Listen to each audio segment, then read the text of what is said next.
Guys, in this video I want to talk about the trend towards frequent deloading. Wolverine shirt. Before I get into that topic, guys, I encourage you to stick around to the end of this video, find out how you can reach me with your questions and or comments. So it's become very commonplace in this era for guys to frequently deload. They're reading from different sources, different training books, so on and so forth. We all know what they are. You need to deload every 3 weeks, you need to deload every 4 weeks, whatever. So I see a lot of beginners, late beginners, early intermediates, and intermediates forcing their deloads, deloading every 4 weeks, deloading every 3 weeks, deloading every 5 weeks. They believe they have to deload that frequently. Now, guys, I'm here to tell you, I'm not trying to be controversial, but I think that practice is nonsense. It's a huge waste of time.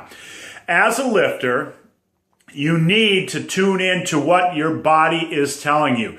I don't believe in scheduled deloads. I do not believe in scheduled deloads for guys, the beginner to intermediate lifter. As you advance, you reach those advanced stages, you can deload more frequently. Late intermediate to advanced stage, you probably need to deload more frequently based on your training style. With that said, there's plenty of power lifters who do the 8 to 12 to 16 week periodization cycles and they don't deload at all.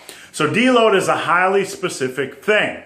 I recommend for most of you guys that you learn how to intuitively deload.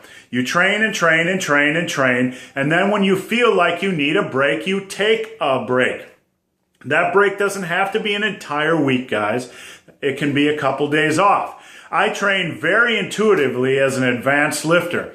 I'll lift and lift and lift, and if I start to feel beat up, I'll take a couple extra days off from training. In the past, I've also run a 2 weeks on, 1 week off cycle. I was running very high frequency. I'm benching 3 times a week, squatting 3 times a week, deadlifting 3 times a week, and I do that for 2 weeks, and I take the 3rd week off.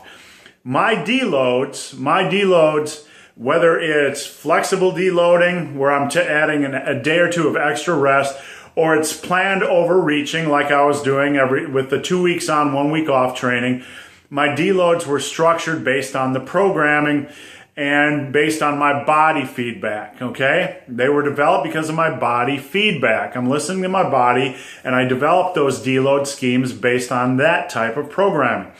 So what I'm trying to tell you is you don't have to automatically insert a deload every 3, 4, 5, or whatever weeks. Just listen to your body.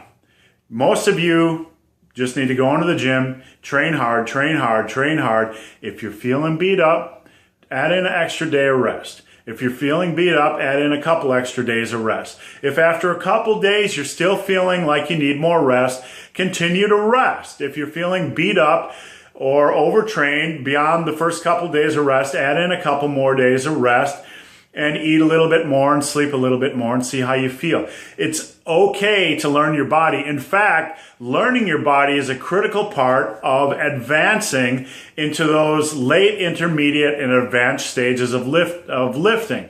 So if you want to push past towards your natural potential where you're building as much strength and muscle as humanly possible, part of that equation is learning to listen to your body and structuring deloads based on what your body is telling you.